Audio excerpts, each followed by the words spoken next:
All right.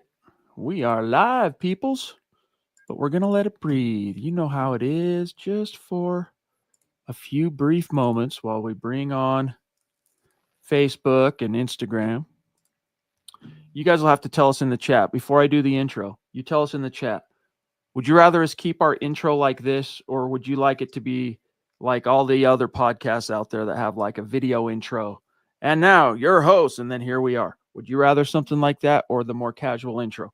Drop it in the comments. What's up, everybody? It's the Mile High Huddle podcast. I'm your host, Chad Jensen. With me is my fellow football priest. You know him, you love him, Zack Kelberman. Zack, you and I were hopping on airplanes to go to the combine tomorrow. It's going to be a gas. Plenty of combine draft, Broncos draft conversation to come in this episode. But first things first, bro, you and I together haven't been back there since, what was that, 2019? Yeah, it was the Drew Lock year. Thanks, you. So Yep. are you excited to make the pilgrimage? Oh, absolutely, Chad. No, more so to spend time with you and make some content for the masses here, but also get an up close look at the coaches, the GMs, the prospects that are going to be there. It's like Toys R Us when you walk around the convention center if you're in this industry, and I'm excited to get another crack at it for sure. No doubt. It's going to be fun. So we get there Monday, and then Tuesday, we expect to hear from George Payton and Sean Payton around the 2 o'clock, within the 2 p.m. Eastern, noon Mountain Time window. So that's going to be a lot of fun. Can't wait for that. Some hellos. What's going on? We got David as the first comment on YouTube. What's up? Yeah, just waiting for it to start. It's going to be here before you know it. I mean, it's already the 23rd of February. The new league year is March 12th. Legal tampering, March 10th. So the whirlwind cometh, everybody. Pearl, what's going on? William, what's going on? All right, let's get to some conversation. First things first here, Zack. Some props. What's up, Eric Flynn? Good to see you. Thank you for the stars, brother, on Facebook. And also George Fox, just saying hello, guys. Brother, thank you for being with us and for the support. But first things first, Zack. Last week we talked about, I mean, it's more of the same, but every little tidbit when it's from a credible source, meaning, a credible publication, it's worth at least becoming or asserting it as off-season, fodder. But Zack, once again, the disrespect surrounding Bo Nix goes on. Another pretty low rankings. You had the story for us, who it was from. Break it down, dude. Yeah, this is from FanDuel. If you guys will recall, we talked about it at the time. NFL.com's Nick Shook ranked Bo Nix at number 20 overall in his quarterback rankings, I think a week ago, a couple weeks ago, whatever it was. And now FanDuel yesterday came out with a ranking of quarterbacks, both current and future starters. Like they had Matt Stafford wearing a Steelers uniform, like a Steelers logo next to him. So they're obviously projecting a little bit of rage bait here. But as you can see, quite plainly clear, Bo Nix is number 20 overall behind the likes of Kyler Murray, Caleb Williams at 14, Geno Smith. Just more of the same. And as I wrote at the bottom of the article, Chad, another log on the fire entering year 2 for Bo Chapman Nix. Yeah, it's funny, man. It's shade. Like you said, rage bait. I think that's a good way to put it. And it's even funny here that, like, we haven't even seen J.J. McCarthy really in the flesh. We saw him a little bit in the preseason. He did look really good. But to put J.J. McCarthy, and I know they're, like you said, they're kind of projecting and linking. But no matter where Aaron Rodgers lands, like, look, I know he's coming off a rather humiliating 2-year stretch with the Jets. But, like, that dude is a multi-time MVP. He's won a Super Bowl. He's long in the tooth, but you're going to put J.J. McCarthy in front of him. You're going to put Justin Fields. All due respect to Michael Penix Jr., who I'm high on. I like Michael Penix Jr. So just like, exactly, it's rage bait, Zack. It's off-season fodder. It's, hey, let's get them talking about us. Let's get them, citing us. And so their strategy worked, and it's good for us because it is at least fun to talk about, Zack. Yeah, it's also fun to kind of debate whether the quarterbacks will land. Like Fields, they had going to the Jets. They had Shador Sanders and Cam Ward from the draft going to their landing spots. But it's also like a continuance of more of the same. Like I mentioned, NFL.com also ranked Bo at number 20. So it's still the purview of Bo Nix isn't as high as it is in Broncos country. And that's okay, though, because he'll prove the doubters wrong. Exactly. As Scott says, lowest I'd probably put Rodgers is one spot ahead of Caleb Williams, and Caleb Williams is 14th. So interesting too. They have, like you mentioned, Stafford landing with the Steelers. What do you make of that? We're going to get to the news that I want to break down relative to Bronco cap space and whatnot. Ronk, what's up, brother? Good evening, Chad and Zach on the Mile High Huddle podcast. Go Bo Broncos. Thank you, my friend. It's great to see you tonight. But Zach, what do you make of the Rams allowing Matthew Stafford to talk to other teams just to no, we're not going to trade him. It's just to gauge his value around the NFL. What do you make of that? I think it's smart on the Rams' part because you have to stay a step ahead. Matt Stafford is not in his prime. He has maybe a couple seasons left of high-end quarterback play, and they're trying to extract what they can get from him now at a relatively high value and also planning for the future. So I think that's smart on Sean McVay's part. But if you're talking about a team like the Steelers, I was asked that earlier today, like, would the Steelers, pick up Aaron Rodgers? Are they going to draft someone? I said, if they're smart, they should make a play for Matt Stafford, who has those 1 to 2 years. But if you have a defense like Pittsburgh's, that's all you really need. You need competent quarterback play, and that's still what Matt Stafford is. Indeed. It's crazy how quickly the worm can turn, Matthew Stafford going from being on top of the world and the trade to get him to LA and all that stuff, and Sean McVay getting his guy and the whatever it was, Cabo San Lucas rendezvous and all that stuff, to now possibly 4 short seasons later being out the door. But he didn't have that bad of a season. I mean, 16 of 17 games started, 3,700 yards, a healthy 20-8 touchdown to interception ratio, rating, 93, which is kind of on the lower end, though, Zach, of his career rating metrics. But other than that, and they did win 10 games, so it is kind of emblematic of how confident Sean McVay is. Like, he's like, yeah, okay, let's start moving on from this guy. I'm going to find another quarterback. It's all good. And the Rams, as an organization, coalesce right behind him. Taylor, what's up, dude? Good to see you. Our first super chat of the night. Thank you, brother. So good to see one of our bona fide super chat superstars. And by the way, dude, appreciate your comments and insights on Facebook and whatnot. Really cool. He says, keep it up, fellas. Also, QB ranks are bananas. DK? Zach? Metcalf. Explain to people what the scuttlebutt around Metcalf is. I haven't really heard much, Taylor. Maybe you can kind of fill us in here. I know he's either trying to pine for a new contract or there's a little bit of unhappiness out there in Seattle. I haven't heard his name come up too much in trade talk, and it would be nice to see DK Metcalf and Courtland Sutton pair together, but based on Sean Payton's comments, they're not going to send premium capital to a non-premium. And I only say that because he doesn't think it's that big of a need, right? Non-premium position at wide receiver. Trade for a running back, maybe. Trade for a tight end. I don't see a trade for a big-time wide receiver. And that's disappointing in a sense because, Taylor, I'm one of the ones that was on the Garrett Wilson hype train, but Sean Payton has other plans. I'm trying to find the article. I think what he's referring to is here it is, NFL.com. I think Adam Rank, pardon me, had an article asserting the headline here is Micah Parsons, Tyreek Hill, DK Metcalf among NFL stars who should be traded this offseason. So it's, it's a talking head doing his job in the offseason, like floating different potential situations and packages and, trying to be a matchmaker. But other than that, Zach, I'm not sure exactly what he could have been riffing off of there, Taylor. Yeah, Scott's, I figured it was a contract thing. Scott kind of filled in the blank. He says that he has 1 year left on his deal. Players don't like being on week-to-week contracts, which is true. And so, yeah, I mean, he's disgruntled. He's kind of a I don't know, mercurial kind of personality and player chat. So I don't think Taylor, the Broncos are going to be in on him. Lots more to get to. I mean, for what it's worth, he's 27. So coming off of his 6th year in the NFL, and it was a decent year, 66 receptions, just shy.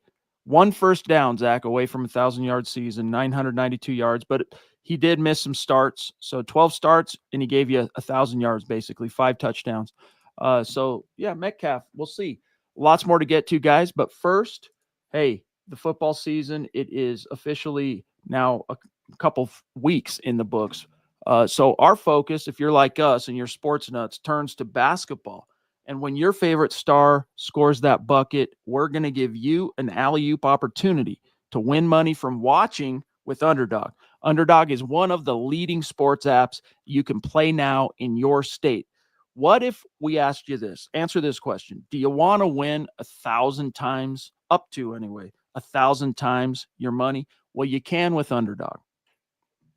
To play, choose whether a player will go higher or lower on one of their stats like points, assists, rebounds, and more. Underdog's got all your favorite leagues, teams, and stars to choose from, created entries with all basketball picks, or mix and match across other sports. You can play with as little as $1, and if you get everything right, you can win up to 1,000 times your money. So turn $1 into $1,000 just with your hoops knowledge.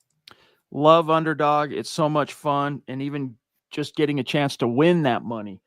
It's really, really fun. So download the Underdog app, sign up now using the promo code MHuddle, unlock a special offer of up to $1,000 in bonus cash when you make your first deposit. Join in on the fun when you sign up with promo code MHuddle, as you can see on the screen. Claim your special offer today. Get up to $1,000 in bonus cash instantly upon first deposit. Must be 18 plus, 19 plus in Alabama and Nebraska, 19 plus in Colorado for some games, 21 plus in Massachusetts and Arizona, and present in a state where Underdog Fantasy operates. Terms apply, void in Colorado. Concerned with your play, call 1-800-GAMBLER or visit ncpgambling.org. Arizona, call 1-800-NEXT-STEP or text NEXT-STEP to 53342. New York, call the 24/7 Hope line at 1-877-8-HOPE-NY or text HOPE-NY. Okay, let's talk about this, Zach. So anytime Jeff Legwold, ESPN Denver, former president of the Pro Football Writers of America, when he publishes a column or an article, I'm reading that bad boy.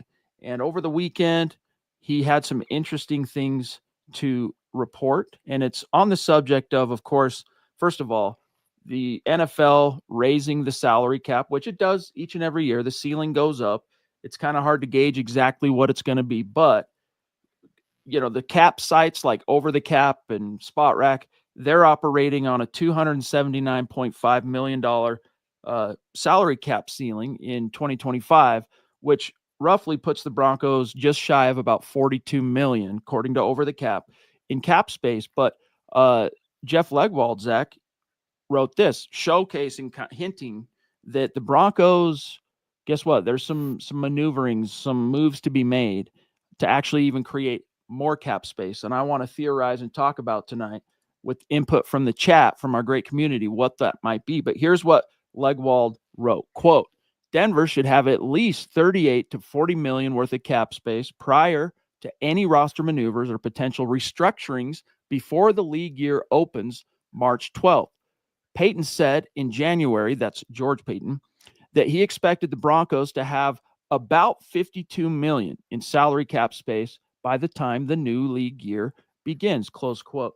And Zach, before we went live tonight, I'm like, hey, on the subject of tonight's podcast, do you remember Payton saying that publicly? And neither Zach or I, because I searched our quotes the Broncos send us of the transcripts of these press conferences, and I couldn't find that. But Zach, be that as it may, the Broncos, they haven't even really gotten started on freeing up, maneuvering, doing some other stuff to create cap space. No, I mean, there's cut candidates like Alex Singleton, PJ Locke. There's restructure candidates like Mike McGlinchey, Zach Allen, Ben Powers. If they do these moves, simple restructures of players' contracts, not ideal, but it can give you $7, $8, $10 million in additional flexibility, Chad. And that's enough to buy a starter. It's enough to buy 2 key contributors. So, yeah, there's going to be a way where the Broncos could get north of $50 million easy, maybe even close to 60. And by that point, they could be players for anyone on the open market. True. We got Phil. Put a pin in that for a sec. What's up, brother? Great to see you. Thank you for the stars tonight, my friend. He said, good evening, Chad, Zach, and Deacon Scott. Going to be interesting to see how much the big board changes after the combine. That's true. It is. That's one of the compelling coming out of the combine, just seeing how the conversation shifts, because there will be guys that completely destroy on their 40 and blow people away, that'll climb up boards. There'll be guys who they thought were faster than they were that'll fall down. The drills, things that are said, medicals that are discovered, and those are private between player and team, but it typically always leaks out one way or another, Zach, if there's something negative that's found.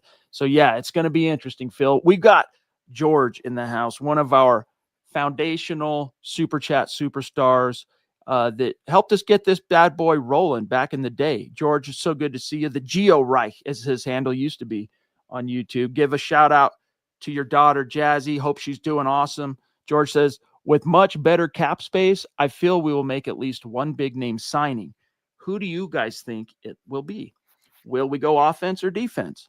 I'd like to pick up Nick Bolton, the linebacker from KC. Very interesting question, Zach. Your answer for George.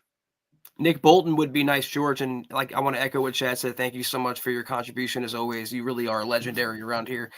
Zach Bond from Philadelphia, if he gets out of the Eagles atmosphere, obviously they'll probably want to resign him. I would say defense, they're going to probably throw the most money at. That's what I would do. Maybe Javon Holland at safety, Chad. Give Brandon Jones a nice, his old Dolphins teammate as a nice pairing there. So, yeah, I think they're going to spend some money, and I think they're going to use the defense, the middle of the defense, like Sean Payton said, inside linebacker, safety, etc. Well, what's so cool is, let's say they are able to get to $52 million in cap space. Like, for this Broncos team coming out of what they had to deal with last year, like, that feels like all the money in the world. And Sure. The Broncos, they had to get skinny. Really skinny last year, lean on the rookies, lean on the young players. It put a huge onus on Sean Payton and his coaching staff. And Payton really challenged his assistants to, hey, we got to lean on these young guys, get them ready. The Nick Bonitos, the Riley Mosses, the Bo Nixes, and more. And it was interesting. This is something Payton said back in January relative to that. And it has implications on George's question, which was, hey, we had no choice. We could have taken less of a hit last year, talking about the Russell Wilson dead cap hit, but we wanted to take the full hit because we were going to go young. Sean emphasized that to the coaches.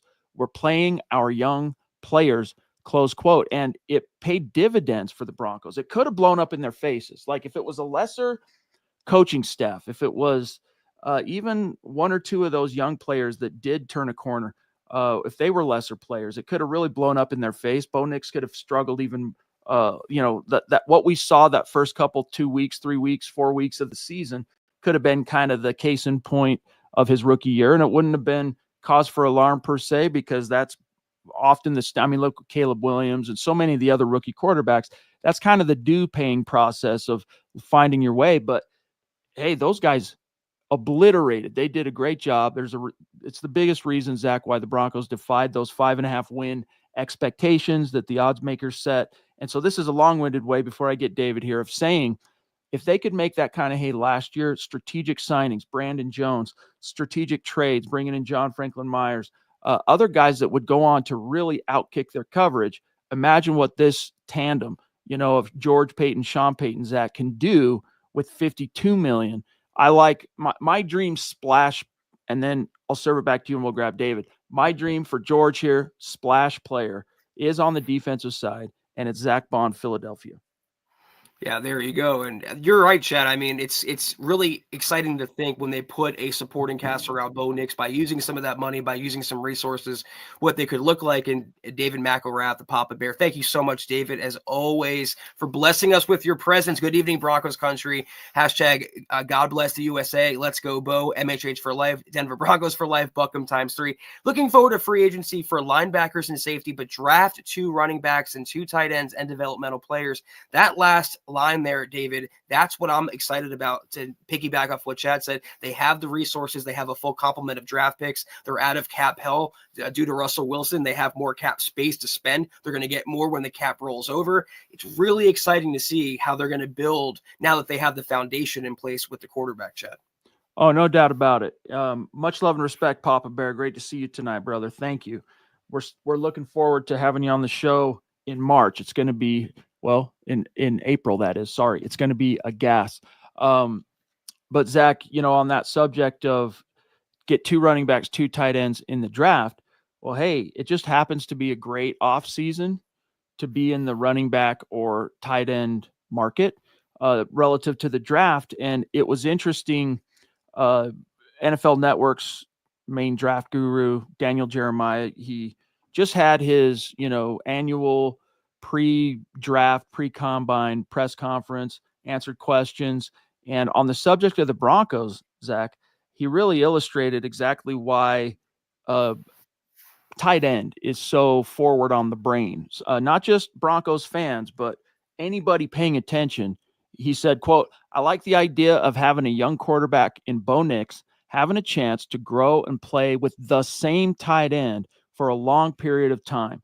I think as we've seen with Mahomes and Kelsey, that's a chemistry thing with those two positions connected. So I would love to see them get a premier tight end like that and get those guys to grow together because," and this ties back to the last mock he did, he had the Broncos taken at 20, Colston Loveland.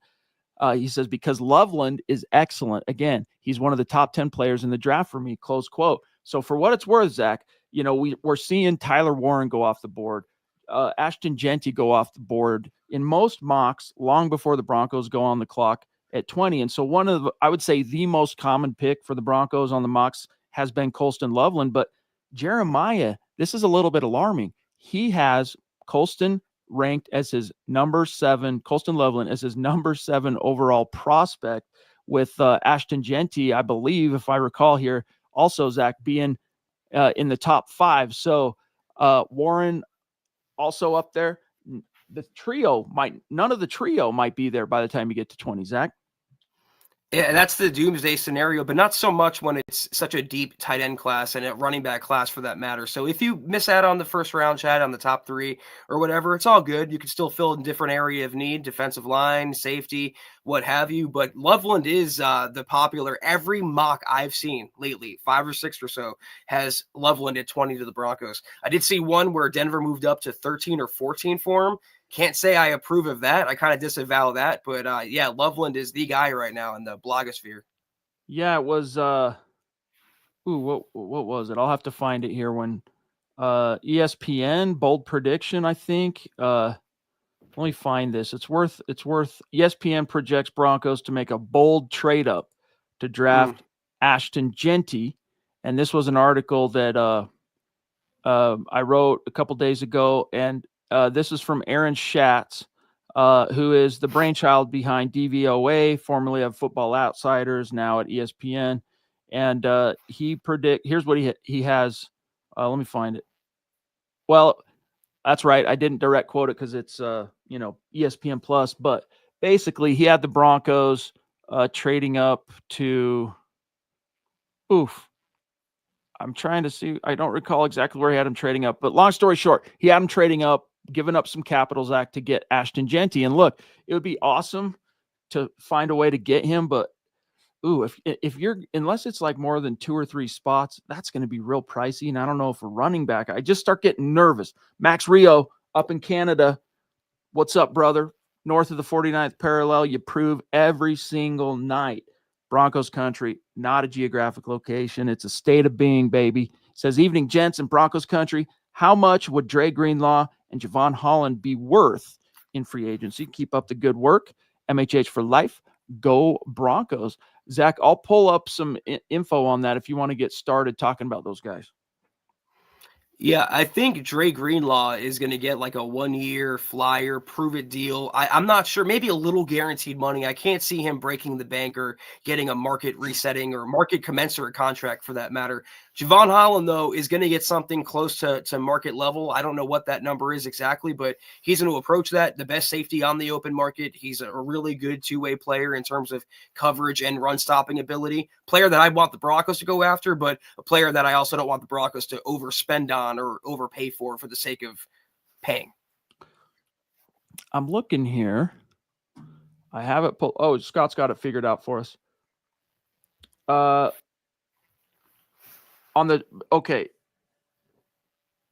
quick, on the topic of moving up, okay, trading up, trying to get a Ashton Genty. This is from Mr. Producer. Analytics suggest that teams should never draft a running back in the first round, but the idea isn't as absurd if a team already has an offensive line that would allow a star running back to shine. Right. This is the Schatz thing. Okay. The Broncos finished number 1 in run block win rate, 74.9%. Remember that. Whether it was ESPN, Pro Football Focus, they were one of the best offensive lines, and their run game was poor. But they finished 24th in DVOA because their running backs were subpar. This is the perfect team to draft the Boise State superstar, 2,600 yards rushing last year.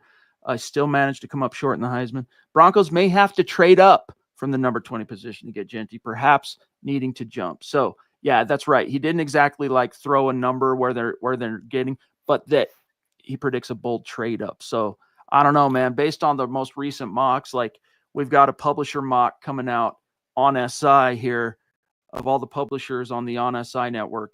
And Genty was off the board, if I recall. Wasn't it 6 to the Raiders, right? So do you want to give up? What would it take to get from 20 to 6? Guys, too much.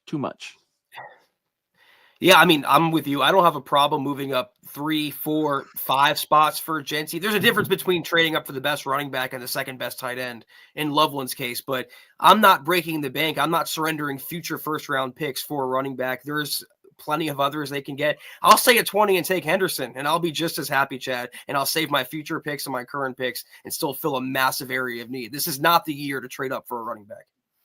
My brain, I was having a stroke moment there because I had shifted over to the Greenlaw.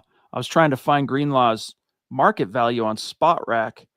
So I thought that's what Mr. Producer was trying to get my attention on, but I don't know why he's not being listed amongst the linebackers. I wonder if they've got him as an outside linebacker. There he is. Projected market value to answer that question, Zach, of Greenlaw, according to Spot Rack. And remember, oftentimes, I'm not going to say more often than not, but oftentimes it is overinflated. Okay. It doesn't necessarily reflect what the true value is by the time you get to free agency, but Greenlaw, they have him at $6.6 million per year, Zach. So for what it's worth, it's not bad for an outside linebacker, a veteran outside linebacker at that. Again, to rehab his value, I think he might take a 1-year prove-it deal. Javon Holland, though, Chad, he's going to get close to market, maybe market resetting money at safety. It's weird if he does, man, because the pendulum has swung away. They were paying safeties a lot of money. Then the pendulum swung, far to the other end. They didn't want to pay. NFL teams were like, we're not paying. Justin Simmons released, could barely find the scratch. Didn't come close to getting what he was scheduled to make in Denver had he not been cut from the Falcons. And now it seems like the slightly taking steps back toward a different value, but improved value. Eric Holt, what's up, dude? Great to see you. Long time no see. Thank you, Eric. Thank you for the super chat, big dog. He says, hey, guys, haven't been on in a while. It's fantasy GM time. My ideal offseason signing is safety Holland or bring Justin Simmons home. Draft Tyler Warren, the tight end, linebacker Cody Simon, wide receiver Tez Johnson, running back Devin Neal.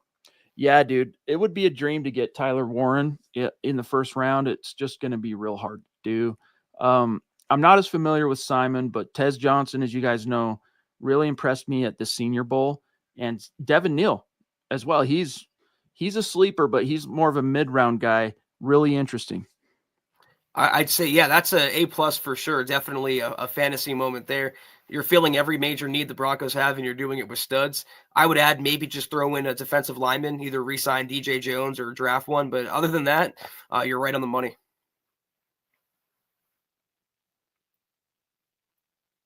You're muted. Thanks. Sorry about that. Checking the chat. Yeah, Ronk, let him hate on Bo Nix, bro. Let him hate. Let him hate.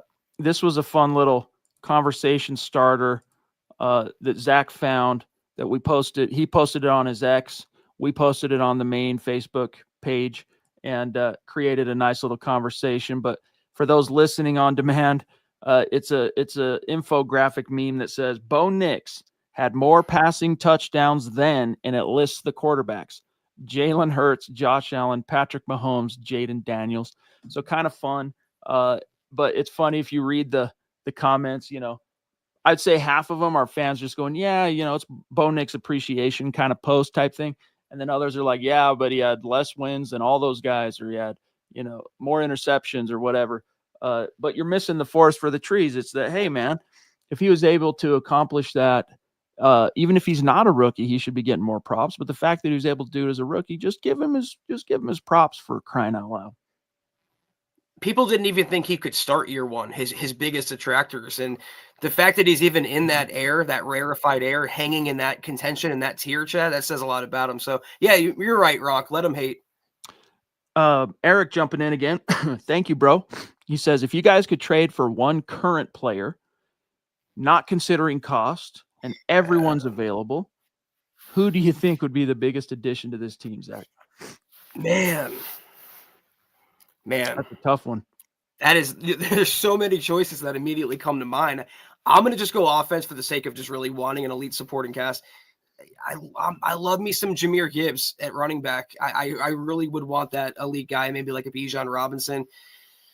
Jamar Chase, Justin Jefferson at receiver. You put him on the team and you're just watching the Bo Nix offense take off. I know Scott likes that one too. Yeah, basically any of the truly elite offensive players in the NFL would be the biggest addition. Hey, what if you could get Saquon in Denver in this mythical dream situation? What about Tyreek Hill, Zach? Because there's some scuttlebutt coming out of Miami. The likelihood of him wanting to come to Denver because of the Chiefs, previous rivalry. I don't know how much that would play a part in it, but would you want to see the Broncos try and kick those tires, so to speak?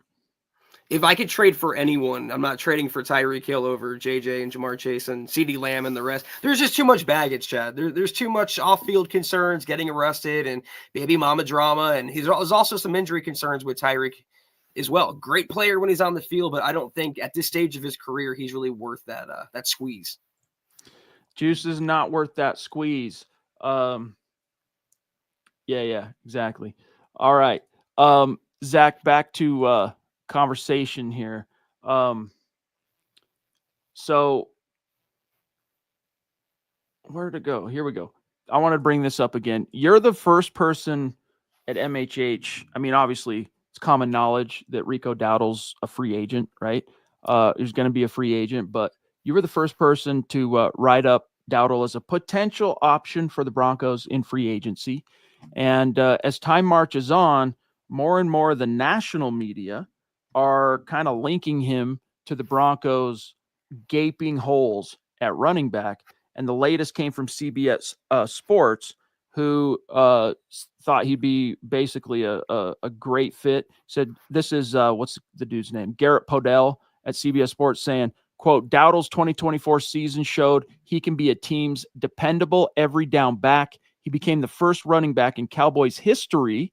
Think of all the running backs that they've had to rush for over 1,000 yards on the strength of being one of the NFL's most efficient rushers. I don't know what that means exactly. His 53.6% rushing rate on 235 success rate, on 235 carries was the sixth best in the NFL in 2024. Given his age and lower career volume, Dowdle has the potential to provide the most prime years of any running back on the open market this year, Zach. And that's what actually interests me the most, is that point he makes there. Given his age and the relatively low miles, so to speak, on his football engine, he's still got some room to grow and within the prime years of his playing career. And he's coming off a 1,000-yard season. Like, to me, if you're going to go and spend some of that, let's say they get to $52 million in cap space, wherever it ends up, if they go spend a little bit of that on a running back in free agency, he is one of the guys that I would not cry over the Broncos throwing a few bucks his way. The question would be how much. And once again, you get into like the 7-8 million per year, something like that. The estimates basically range from, Zach, like 4 million to 8.5. The operative word there you said, Chad, was few, and I agree. I wouldn't pay him the Melvin Gordon contract. I'd pay him probably $4 or $5 million on a 1-year deal, and if he does well, we could talk again either during the season or next offseason. At least with Dowdle, he's not my number one choice. I'd rather draft a running back, but there's some upside and ceiling you could tap into. If you sign an Aaron Jones or a Najee Harris or some of these over-the-hill guys, there's no ceiling. There's no upside. You know what they are, and they're washed, and they're free agents for a reason. So if they're going to go this route, if they want just a more experienced guy, and then they're going to draft a guy, fine. Dowdle could fit that bill. But to sign him and to overlook the Genties and the Hendersons of the world, I don't agree with that. Something tells me that it wouldn't. Let me put it this way. It would not surprise me. Actually, I'll put it this. Here's another way. I would be surprised, Zach, if the Broncos don't pay a running back. Not top of the market, crazy stuff, but they bring in a veteran, because think of how unproven Javante's gone, and you've got Jaleel McLaughlin as your most experienced guy now. You need someone, because what if you're not in position? You can't guarantee you're going to get Genty or Hampton or Henderson or one of those top 3 or 4 guys early in the draft. You need someone that you can build, you can at least trust, you can build the offense around. Remember, free agency is about filling the immediate holes so that you can be a little bit more relaxed in your approach and a little more disciplined to your board in the draft. And so, with that being the case, I could see him going after a Dowdle, signing Dowdle, and still even drafting 2 running backs, depending on how the board falls. David Youngkin, brother, what's up? Thank you for the super chat. So good to see you tonight. So consistent, a bona fide super chat superstar. He says, it has to do with Sean, why people are hating on Bo. But Bo and Sean will put it to rest this season. More money, more talent. More money. Yeah. Remember that from In Living Color? More money. More money, more money. But yeah, do you think that the bias is tied to Sean Payton? Because I question that. No offense, David. I question that because there was so much pre-draft shade surrounding Bo Nix and his noodle arm, and he of the system quarterbacks, and he of the late day 2, caliber guy, and all that stuff before he was ever a Bronco. But maybe Sean, his point here, Zach, that could still be true, but maybe Sean Payton is what kind of has allowed it to last and maybe even intensified it in the league. I think it does intensify it, but it's like saying, was it Russ? Was it because he was around Sean Payton? No, it existed before Sean Payton got there. People were hating on Russell Wilson, and rightly so. People were hating on Bo Nix in the pre-draft process, Chad. They were saying the same things about him. He shouldn't be a first-round pick. He can't throw deep, noodle arm, yada, yada, career backup. But it did intensify because people, the NFL sphere, decision makers, officials, referees, they do not like Sean Payton for whatever reason. You combine that with the old school Broncos bias. You don't have a much positive view of Denver nationally, but we don't really care. Like Rock said it earlier best, let him hate. Let him hate.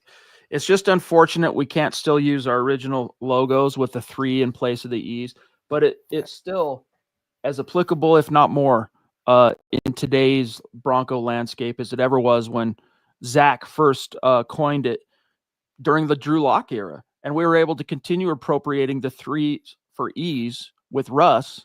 But it doesn't quite work with the 10, Zach. Yeah, that didn't go very well that era, but the same lesson applies, and we'll continue to apply it with Bo Nix. But Sean Payton, if he's not your guy, he can be hard to love. There are some people that are like that. I mean, I have friends who have kids. They're like, look, I love my kid, man, but he makes it hard on me loving my kid. He's always getting into this. He's always this disrespectful, whatever. Sean Payton can be hard to love.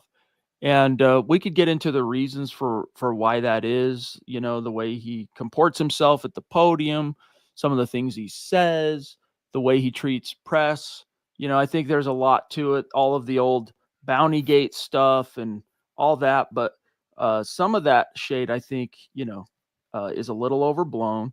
And also, Zach, frankly, he could control it if he wanted to.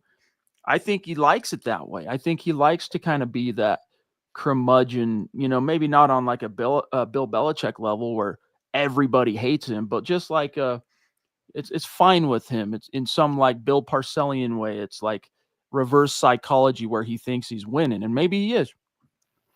In wrestling term, some people love embracing being the heel, and I think Sean Payton has done that, Chad. He's not the baby face, he's the heel. And what's the old expression? You either die a hero or live long enough to see yourself become the enemy or the villain or whatever it is. Yeah, Batman.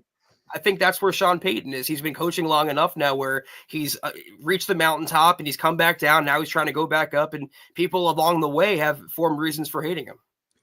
Also, the last thing, and then I'm grabbing Eric, is the way he extricated himself from the Saints. What left a bad taste in a lot of people's mouths, where he said, "I'm retiring," and he jumped immediately into media, and everyone's like, "Okay, cool." And then for him to 1 year later hop right back in and strong arm his way to Denver and all that stuff, some people I know didn't like that, and especially Saints fans didn't like that. But Eric, thank you for number 2 tonight, brother. Welcome back indeed. He says, just another fantasy question, and there is no chance of this happening. Taking Jalen Milroe, the quarterback, in the second round to play the Joker. Opinions, dude. Watching that guy at the Senior Bowl, he's so fast, and he's got so much explosiveness and wiggle. But I don't think, Eric, he's quite ready to give up on his quarterback dreams, and he doesn't have to. He'll get drafted to play quarterback. There will be teams that'll feel like they can refine him and develop him, and because he's got so many of the tools, including the arm. Is the accuracy and the anticipation and some of that other stuff there? Not quite. That's why he won't be a first-round pick.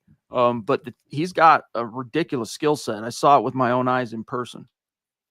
Yeah, I like the thinking, Eric, for sure. Definitely creative. And the Broncos will turn over every rock to find that Joker, whoever it may be. But Scott said it best here. The Joker is a tight end or a running back with good hands, and Milroe isn't that. And that's probably the best way to put it.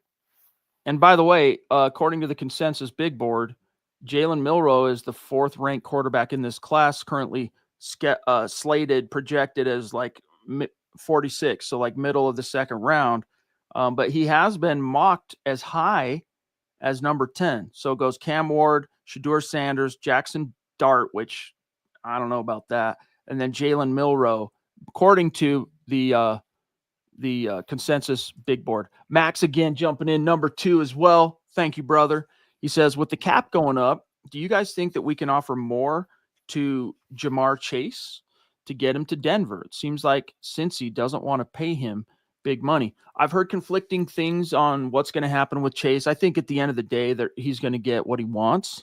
But I've heard reporting and buzz that it's a matter of course. They're going to take care of him.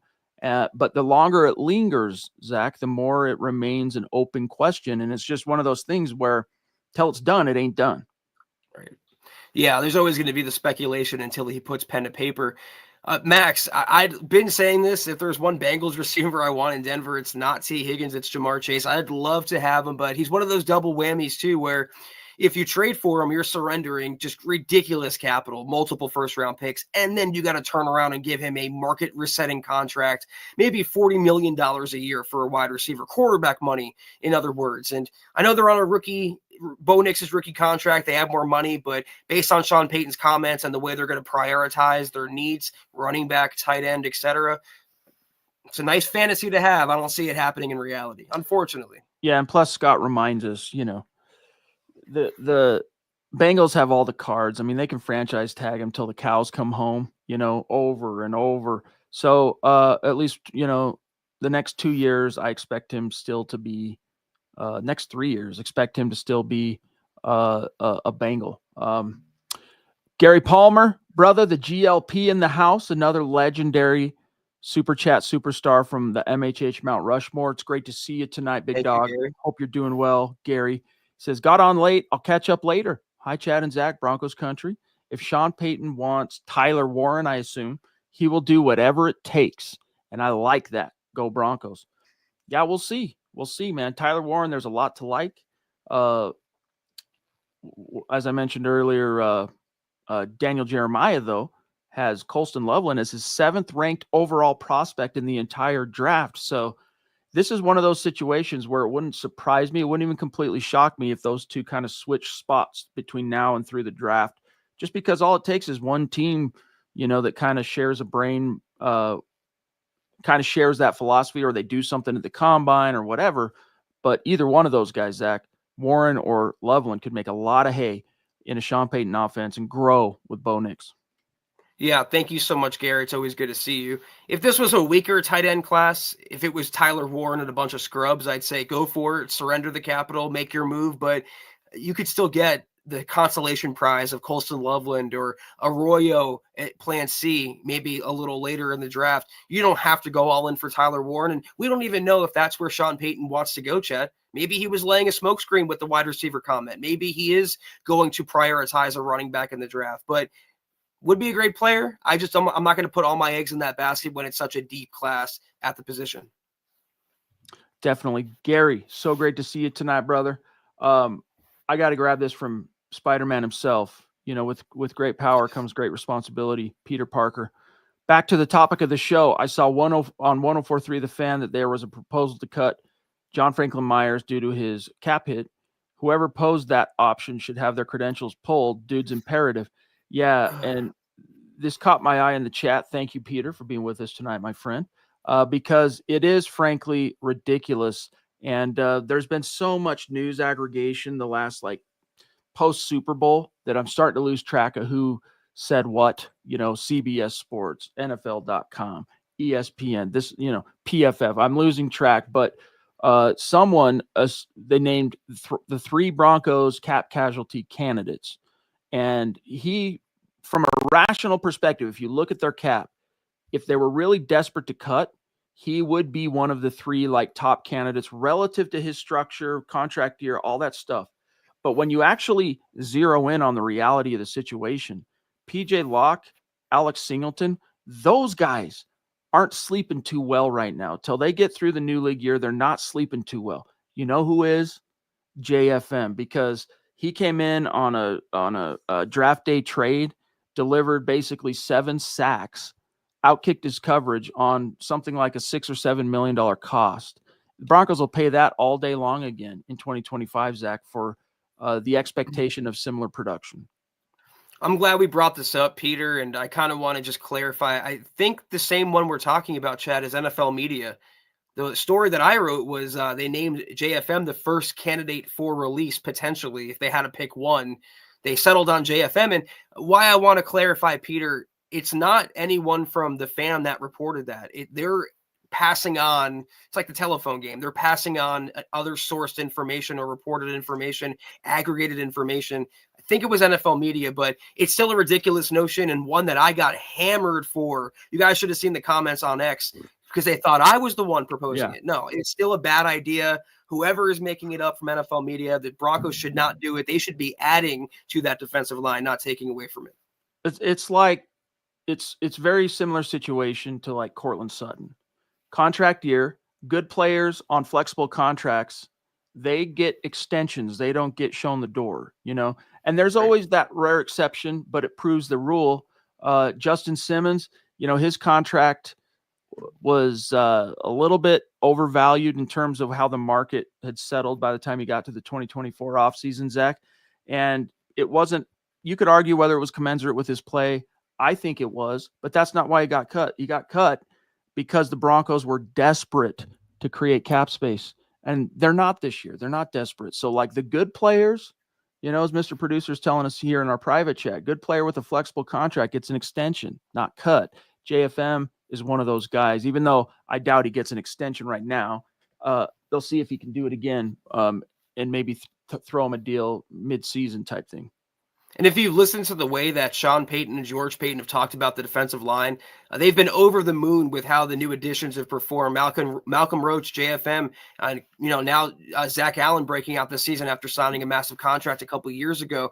They are not, and they should not get rid of JFM. I agree with Chad. They should extend him and keep him in the fold because he's proven to be what they needed up front. Yeah, and it's kind of cool. This is why as more and more time passes and we have more and more material with which to make our judgments, I look back at that 2023, that first Sean Payton free agent class, and we go, at first it was did we overpay Ben Powers and McGlinchey? But now you cut to 2 years down the road, and dude, that offensive line is legit. It's one of the best offensive lines in the NFL. And yeah, Bo Nix's ability to avoid the pressure and make quick reads and all that stuff, it's symbiotic. He makes them look better. They make him look better. But you fast forward Zach Allen, not that one, Zach, was ever really in question in terms of Broncos getting the bang for their buck, but boy, oh boy, did he make sure they got a return on that dollar this past season. And then Brandon Jones, dude, absolutely killing it. Pro Bowl alternate. So I really trust that the Paytons, even though it's spelled different, right? George and Sean, that they're going to be able to make the most of the resources that the Broncos have this offseason. I was a little skeptical about Zach Allen, just considering the money that he got, Chad, but he's definitely proven me wrong. I'm sure other people wrong as well. And it seems like they're going to be aggressive and they're going to strike. They're not going to overpay, but they're going to get their guy. And their guy has proven to be the one last couple of years. Grabbing String Guy here, who is always in the chat contributing to the conversation. And we like to grab one of your great questions. He says, I agree, Zach, with not trading first-round picks, but how about trading a player like Nick Bonito if he wants too big of a contract? And this is interesting, Zach, because I think it was one of the last Nick and Scott BFB morning shows. We had a clip that we ran of them answering almost this similar kind of question where it's just spitballing a viewer's question about trading Bonito and the value of it. And similar to Zach, what you were talking about with the JFM piece, everyone's like, oh my gosh, you guys are ridiculous. You're even talking about trading Bonito. And it's like, no, relax. That's not what's being said here. But that's a digression from the point. What String Guy wants to know is, hey, man, yeah, you don't trade your Pat Surtains. You don't trade your Bo Nixes. But what about Bonito if his ask gets a little too big? We would have to know what he's That's demanding. with a K, by the way. Ask gets a little too big. We would have to know if he wants to be the highest paid, defender in NFL history. Maybe we have a conversation about what his market value would be. But I'm of the mind this offseason, you have to keep the talent together, keep the building blocks together, reward the building blocks like they did with Quinn Miners, like with Patrick Surtain, like with Garrett Bowles, like with Jonathan Cooper. Nick Bonito, you could argue has earned that big of a contract, but whether the Broncos pay it, I think is a subjective opinion. I would pay him and lock him down. But if you can get a couple first-round picks, it's worth at least having, I guess, that conversation, that phone call. Hey, Scott, question for you, buddy. Why didn't the Texas quarterback go to the Senior Bowl, you think? Ewers, however you say that kid's name. I'm curious. Hit me in the chat. String Guy, you the man. Appreciate you, brother. Guys, this is the 2-minute warning. We're about out of time on this evening's conversation, and forgive me, I missed who asked this because the chat's moving pretty fast now. But earlier in the conversation, we were asked from someone, hey, if Genty's not there, Zach, Warren, Loveland, if the big three aren't there at 20, who are you hoping for? Who would you take if you're the Broncos at 20? Not trade back, but you're staying put. Who would you take at 20? It's going to seem crazy right now, though, and a lot's going to change in 2 months. Travion Henderson, I know it seems wild, but there's a argument that he is the best running back in the draft. There's an argument that he's the best running back in the draft for Sean Payton's offense. This is a guy that's going to test well increasingly over the course of the next couple months. He's going to interview well, I believe, in Indianapolis. It's not crazy to think that with his stock going up and the Broncos, intersecting that with their need at running back, Henderson is a name to watch there. All right, Anyway, String Guy and everybody else, that question, forgive me, I think it might have been Peter Parker again. I'm not sure. But Ronk, thank you, brother. Good to see you tonight. We are always appreciative of the support. And the Ronk, good evening, Chad and Zach on the Mile High Huddle podcast. Go Bo Broncos. Yes, bro. All right, Zach, we got a few messages for everybody, and then we'll dip on out of here, eh? Yes, sir. Another tremendous episode, as always, of the Mile High Huddle podcast. If you're not doing so, please follow us on X at the MHH Pod. You can follow the main account on X at Mile High Huddle, Chad at Chad and Jensen, myself at Kelberman NFL, and don't forget about Scott, our producer, at Scout Kennedy. If you guys want some merch like we're rocking each and every single podcast, check out MHHmerch.com and get you some. If you haven't done so yet, please drop us a like at facebook.com/Mile High Huddle Pod. You can find us on Instagram at mile_high_huddle. If you're listening on Spotify or Apple Podcasts, make sure you're leaving your football priest a 5-star review for a chance to win some merch each and every single month. But if anything, y'all, please, very important that you subscribe, you like, you share this video and every video you see on the MHH channel. It really helps us grow and reach more Broncos fans just like you. That's right, guys. And Zach and I, we're going to be dropping a lot of information this coming week. Yep. So keep it locked with us here on MHH and also on Facebook, guys. We created a new channel. So go to the Mile High Huddle main Facebook page, right? Looks like this. All right. And at the very top, it's pinned. You see this thing that we just created last week for this purpose, Broncos Superfan Connection. And if you jump into it, it's free to join it. All right, by the way. And we're going to be dropping all kinds of tidbits to our followers and the members of the community as it's coming to us. And a lot of that stuff, we drop it in the moment, and then hours, maybe even days later, depending on the flow, might end up as actual reporting and articles later on the website, but you're getting the information first. So go to the Mile High Huddle Facebook page. It's right pinned at the top, and become a member of the Broncos Superfan Connection. You will not regret it. A mile high salute to the great Super Chat superstars and supporters tonight, helping us keep the lights on, like Eric Flynn, George Fox, The Ronk, Taylor Christensen, Phil McLaughlin, George, the Geo Reich, the Papa Bear, David McElrath, Max Rio, Eric Holt back in the house. Love it. David Yunkin, the GLP, Gary Palmer. And I think that covers everybody tonight. So much love and respect. And to everybody in the chat, questions, comments throughout the night, the conversation. This is why we do this every night. This is what we live for. So thank you for being here for us. Thank you for contributing to that conversation. And stay tuned. Keep it locked. Make sure you're following Zach on Twitter at Kelberman NFL, X, whatever you want to call it. Myself at Chad and Jensen, because this is going to be a whirlwind week. And we're going to be doing a lot of this on our phones, a lot of this on our keyboards. Keep it locked. Cannot wait. Going to be a very exciting week. We will talk to y'all soon. Have a great rest of your Sunday. Take care. And as always, go Broncos.